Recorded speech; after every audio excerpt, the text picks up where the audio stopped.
Assalamualaikum.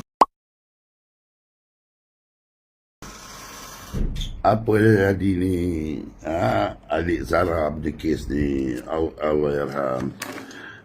Aku harap pihak berwajib ambil tindakan. Ya. Bertingkatkan penyiasatan and so on. Masyarakat nak tahu apa jadi.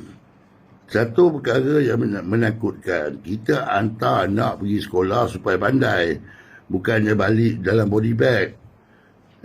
Jadi you have 14 days already without anything. Come on lah, you know. Come on. Jangan tutup kes. I got few incidences yang mana dalam pengalaman saya sendiri tutup kes. Ini pun dah nampak gaya je macam nak tutup kes. Kononnya suspek tu dah 3 orang tu dah ditukarkan sekolah. Sekarang ni yang 3 orang suspek tu, kalau dia tukar sekolah, budaya bully tu akan pergi kepada 3 sekolah tu pula. Now you got to be fair lah. Mentang-mentang lah orang tu orang miskin, duduk di kawasan papa sana.